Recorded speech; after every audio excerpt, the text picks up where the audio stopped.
Hello, I'm Miriam Del Carmen, founder of SWATLifeCoaching.com, and welcome to the Sojourning with a Purpose YouTube channel.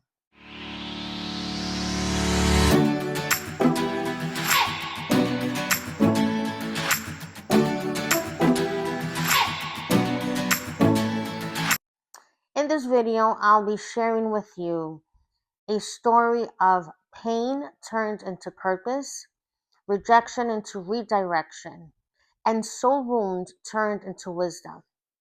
It's a story of courage, perseverance. It's a story of true transformation, spiritual transformation. It's my life story. I was born with a facial paralysis, which marked my life and my soul for many years. At age 1, I was diagnosed with type 1 diabetes after being in a coma for 2 weeks. So from the beginning, my uphill battle was set out for me. This facial paralysis caused me a lot of pain, a lot of embarrassment, a lot of questionings. My family never treated me differently, and I'm so grateful for that. But the kids in school, they were horrible. I can't believe at such a tender age, 5 or 6, kids can be so cruel. So they would point their fingers at me and they would ask, "What's wrong with you? Why do you smile like that? Can you fix that face? Can you fix your smile? Fix your smile." Even the teacher, they would come to me and say, "Oh, sweetie, what's wrong?"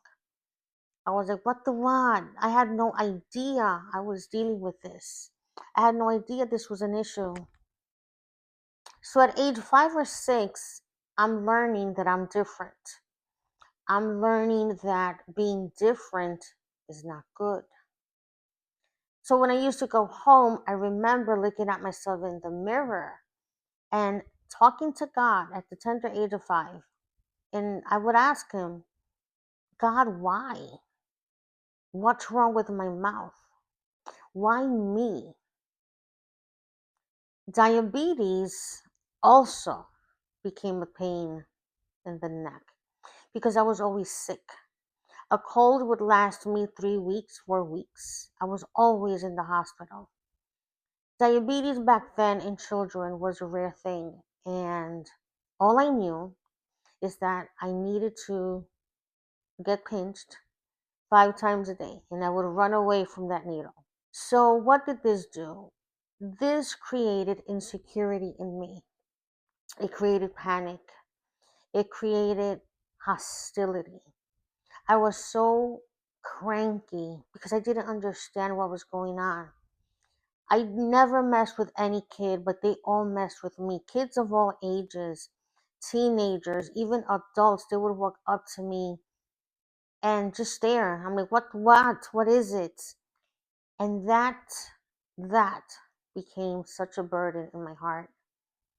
I grew up not liking myself. I grew up knowing that I was different, knowing that I did not belong, thinking that being different was a bad thing. I got to the point where I thought God created me because he was angry.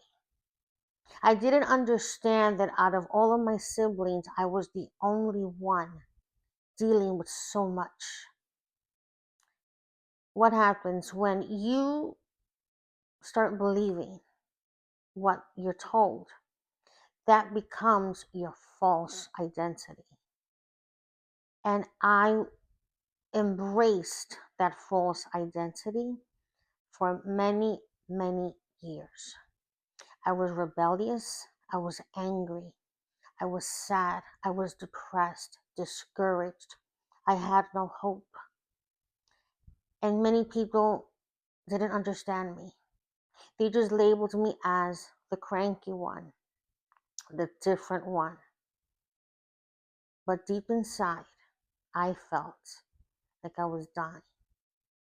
I was so full of sadness. I just didn't understand. I didn't get it how a God that's so good allowed so much harm, so much pain. So my beginning left an imprint. And as I grew, as I matured, as I went through my teenage years, it was still the same little girl, the same broken little girl.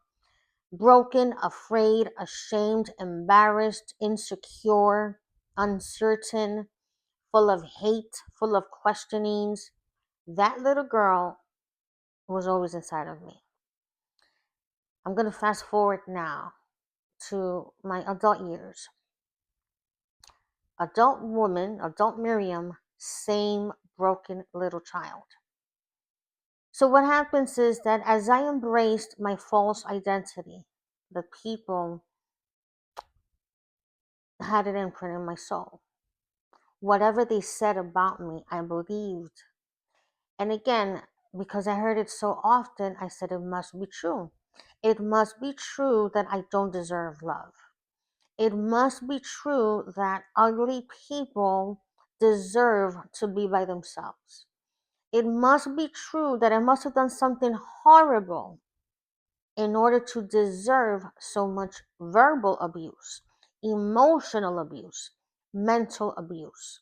So, this is my thinking, this is my mindset when I meet my husband.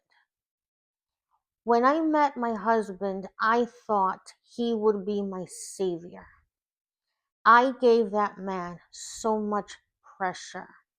I wanted him to heal all those soul wounds. I wanted him to be my everything. I wanted him to fill the void that was deeply rooted in my soul. But what happens when you're broken and you try to hide it in a relationship? It comes out. The truth always comes out. So my marriage was stormy from the beginning. My marriage was one where we didn't see eye to eye on many things, and I didn't care because I was desperate. I wanted to feel loved no matter what. I wanted to feel love at all costs, even though I knew that my husband did not see me with eyes of passion. I didn't care because I had no self-esteem. All I cared about was the ugly duckling has a man. I'm not ashamed to share this. This is my life story. This is the truth. And I cannot be anything else but transparent with you. Let's continue. So, I dated my husband. We got married. And 2 years later, I became pregnant. This is the first time in all of my life that I feel, God remembered me. Because being diabetic, many doctors would tell me, you're not going to be able to have children. You're a big candidate for spontaneous abortions. You're not going to be able because you also have PCOS, polycystic ovary syndrome. I didn't care what the doctor said. I said, Lord, I want my baby. Let's do this. And it happened. I became pregnant. And what that pregnancy represented was a pause of the chaos in my marriage, in my own mind, in my soul. All my focus went into my baby. But something interesting happened. At 7 months of pregnancy, I began to lose my central vision. And I didn't panic at first because many people told me, oh yeah, pregnant women, many things happen to them. You're diabetic, but it's going to be normal, back to normal after you give birth. Well, I'll tell you that wasn't the case. I had my girl. It was a C-section, 9 pounds, 22 inches, my beautiful child. And I was completely blind from my right eye. And all of a sudden, I started to see shadows. So I'm thinking, this is good. But it wasn't good because a few months go by. My daughter is 9 months and I'm bathing her.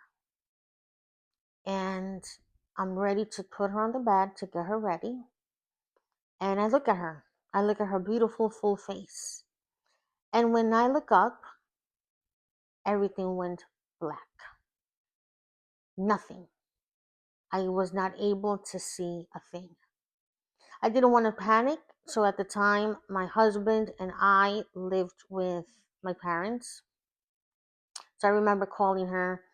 I was like, Mommy, Mommy, help me here. Help me with the baby. Please finish getting her ready. And I went on my bed and I was crying profusely. And I didn't want my mom to see that I was crying, but I was crying. And I was, Lord, please, please, bring my eyes back. I want to see. I want to see. And my mom says, pass with a diaper. And I start patting the bed because I don't know what the diaper is. I'm blind. And she notices that I'm patting at the wrong direction. In the wrong direction. And she's like, the diaper's here. What are you doing? And when I turn to give her the diaper, she notices that I'm crying. And she's like, what's wrong? And I said, Mommy, I can't see. I'm blind. So I'm completely blind. My mother looks at me, she holds my hand, and we're both crying. Now, this marked the rest of my life. This marked a new chapter, a new storm.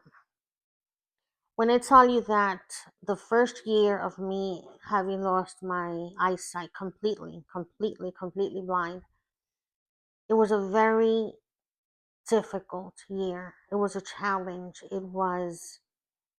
I was beside myself. I was scared. I was in fear. I did not understand what happened. Yes, I was type 1 diabetic, but I felt that my faith was stronger than any disease. And this had an impact not only in my life, but in the life of my husband, in the life of my loved ones, because it was such a dramatic change. It had an impact on my daughter. So at this point, my husband is learning to deal with his wife being blind. And it wasn't easy. It was not. It was difficult for me. It was difficult for him. It was painful. He was angry. He was confused. He didn't know whether or not he wanted to stay. He wanted to go. He loved his baby girl. He was angry at me, angry at God. I was angry at God. And I remember screaming many times, how could a good God bless me with my child, but take away my eyesight? It didn't make sense to me. So that first year, I hit the biggest depression ever. I was suicidal. I was discouraged. I had no hope. I would carry my baby girl and ask for forgiveness in tears. I didn't think my daughter deserved the mother that she had. I didn't think she deserved to have a mom who couldn't see her. And then the 12,000 questions bombarded my mind every day, especially at night. Who's going to feed her? Who's going to dress her? Who's going to take her to school? Who's going to take her to the doctor visits? Who's going to read to her? Who's going to teach her the things in school? Who's going to walk with her? Who's going to take her to her first outing in a store? I'm not going to see her when she gets married. And all these thoughts bombarded my mind day and night. I faked being strong, but inside I was devastated. I was broken, totally broken. I had no hope. I tried to stop talking to God, but my daddy didn't let me go. I would every night um, just say, God, if you're there, help us out. That's as far as my prayer went. One day, my husband is going to work, he's getting ready to go to work. My parents are in their room. My daughter had just fallen asleep. I had a morning routine. I would run to the bathroom and I would cry and I would scream and I would scratch the walls and I would scratch my face and I would punch the wall. But this particular morning, I think I was too tired to do anything. I simply stayed on the bed and I waited for him to close the door, and then I started crying. And I started crying from the soul. And I let those tears roll. And all of a sudden, I feel this warmth. It's like it was a beautiful sunny day in my bedroom. And the warmth kept getting closer, closer, and closer. And I remember sighing and saying, "It's you." And I said, "God, this is you." And the warmth continued to come closer and it embraced me. And I said, "Oh my God, it's you, it's you." And I remember lowering my head to the bed. And I said, "Tell me right now, God, tell me, are you going to heal me? Are you going to heal me now? Are you going to heal me?" And I didn't hear it audibly, but I heard it in my spirit. He told me, "No, I will not heal you." And at that moment, I screamed and I said, "Then how the hell am I going to do this? How am I going to be a mother, a wife, a woman?" And he told me in my spirit, "You are going to do this. You are going to be a mother, a wife, and all these things. But you're going to do it my way. You're going to learn to trust me and follow my ways." And at that moment, I felt such a lifting. I felt the world came off my shoulders. And I got up and I ran to the bathroom. I washed my face and I came back to my room and I said, "Okay, God, I don't know how, but I'm going to do this your way." And that was the beginning of my inner transformation. It was the beginning of a new Miriam. I had the courage to learn to do life as a blind woman. I learned to walk down the street by myself with my white cane. I gave him a name. His name was Michael. God was letting me know that He was with me each step of the way, like He told me that day. Well, 3 years into being blind, boom. What's that boom? I'll tell you. It was a Sunday morning, and my husband, my daughter, my sister, and I had a date. We were going to go to a restaurant. But that Sunday, I woke up with such a limp. It was horrible. The pain was excruciating. I was limping as if my leg was shorter than the other. And I said, "What?" I didn't understand what was going on because the night before I was perfectly fine. Long story short, we go to the restaurant, but it was cut short because of the pain. I went to the hospital because it was that severe, and they told me, "Go home, it's just a muscle issue, a pinched nerve. You'll take a muscle relaxer, no problem." I took it, but it did not get better. I went to the ER a second time because this time I felt like my thigh was being ripped open. And no matter which position I placed myself in, the pain was horrible. I couldn't get away from the pain. So I went the second time to the ER, and they're like, I don't understand what's the problem. It has to be the muscle. So they give me a stronger muscle relaxer, but nothing happened. So a third time I go to the ER, and I said, let me tell you something. I'm not leaving this ER without getting a real diagnosis. And they did an MRI, and when I got the results, that was the shocker. The doctor tells me through a phone call, he calls me. That was a Saturday. I went on Saturday. They did the MRI. I got the results Monday. Monday at 9:02 in the morning, I get a phone call. No one's home. It's just my daughter and I. My husband is working.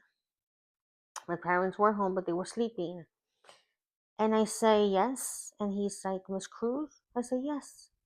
He says, you need to come to the ER now. I squeeze me? You need to come to the ER right now. Why? Something's going on. So I said, well, here's the thing. My daughter's with me. I cannot leave her alone. My husband is working. I'll be there tomorrow. He's like, you need to come now. Kind of screaming at me. I was like, no, I cannot leave my daughter by herself. I'll be there tomorrow. Then he screamed, Miss Cruz, you have a tumor the size of a cantaloupe lodged in your right pelvis. I said, oh, okay. I said, here's the thing. It could be as big as a watermelon, but I cannot leave my daughter alone. I'll be there tomorrow. I hung up the phone. I remember sitting up. I held on to my baby. I kissed her. I cried. And I said, God, Father God, I don't know what this is. I don't know what this entails. I know this is not cancer. And I know that you've got me in the palm of your hand. They did two biopsies because they didn't meet eye to eye.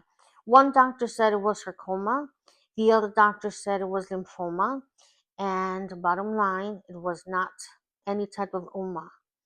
It was, however, a really rare bone disease. It's called vanishing bone disease, or Gorham's stout disease.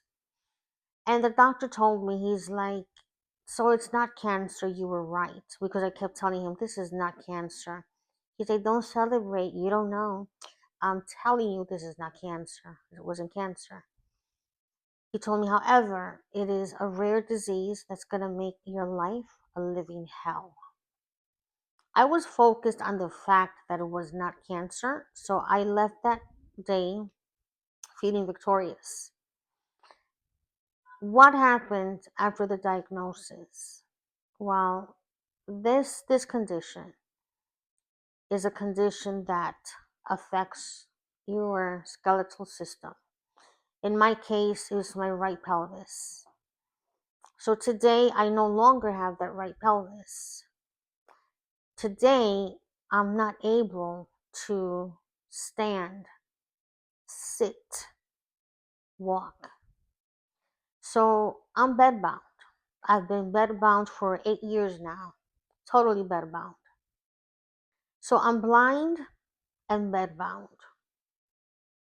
Blind for 16 years, bedbound for 8. And the pain is excruciating. It's a pain that sometimes you feel like you're going to lose your mind. It's a pain that reminds you, if you don't have God in your life, there's no way you're going to get through this.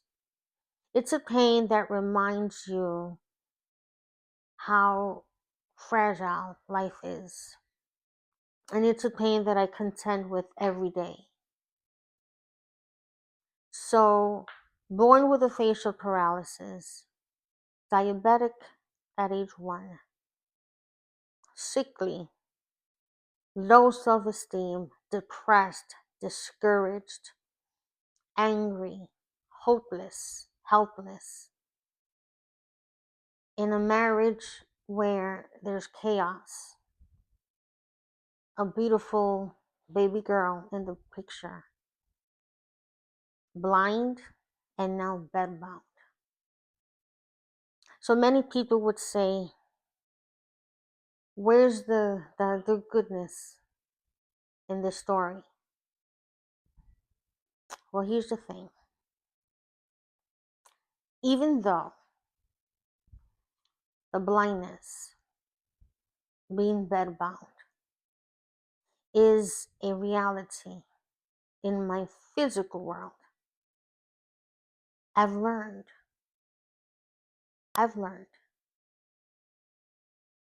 to sojourn with a purpose. Looking back, I understand that my life has never been easy. My teenage years were not easy. My adulthood has not been easy.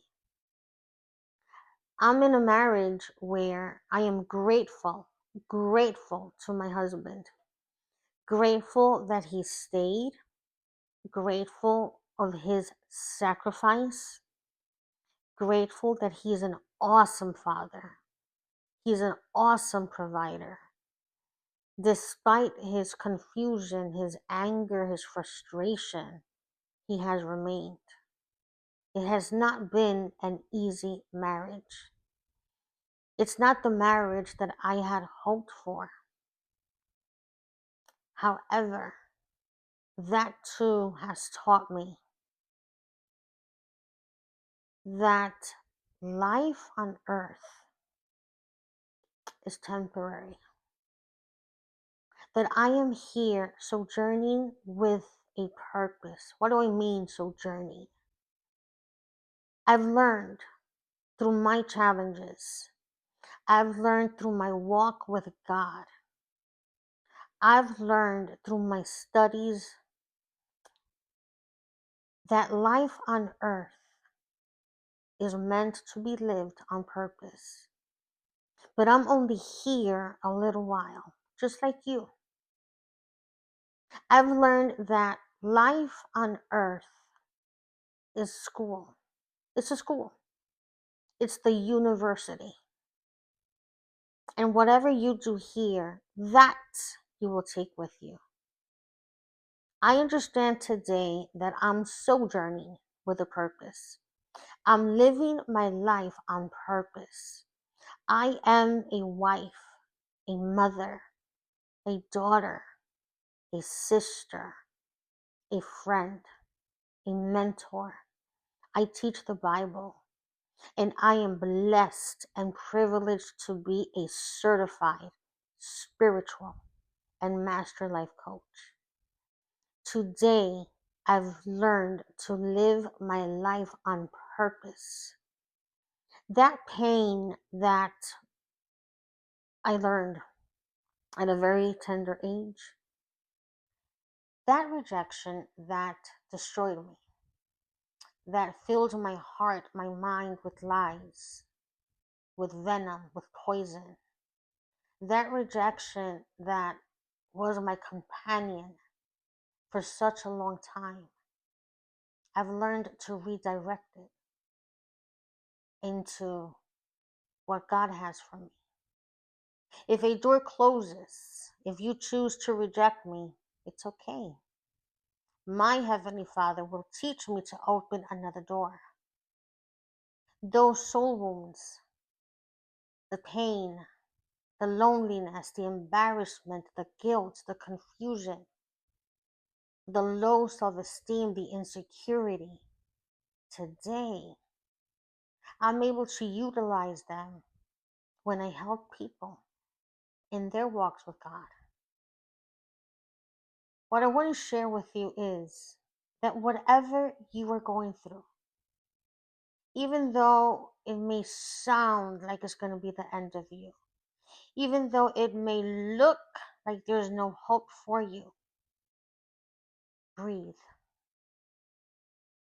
Breathe, because those very wounds, that pain, that rejection that makes you doubt God's purpose in your life, that's exactly where the secret lies.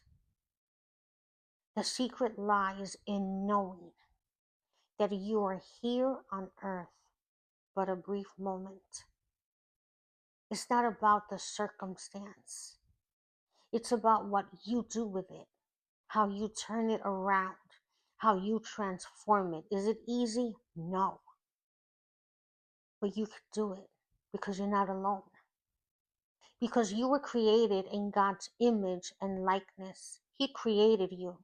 He formed you. He made you. He's in you, whether you know it or not. You have the secret of being content no matter the circumstance. And that secret is knowing that you are able to do all things through Him who gives you strength. Who's Him? That's Christ. I learned that. That's my go-to. That's my key. That's my strength. That's my fuel. That's my truth. I may not be able to see you physically. I may not be able to walk, to sit, to stand. But I am able to do what matters most. I am able to overcome, because at the end of the day, I am more than a conqueror, and so are you. This video is for you. I know my life story. I've lived it. I want you to be inspired. I want you to know that your circumstances do not have the last say. It doesn't matter how long you've been going through your challenge. God Almighty is not finished with you. Thank you guys for listening, for watching. It definitely came from my heart. It's my opportunity to share with you my perspective, how I see my life, the things that I've lived. And most importantly, I want you to be inspired. I want you to know that no matter what you're going through right now, no matter how long the challenge has been going on, you are more than a conqueror. You are able. You are able. You are able to turn things around, to find purpose to your pain, to redirect that rejection, and to glean wisdom from your soul wounds. If you would like to be notified every time I post, hit the like button, subscribe, and turn on your notifications so you don't miss out on anything. If you would like to schedule a one-on-one session, go to www.swaplifecoaching.com. Thank you so much for watching, guys. I'll see you next time.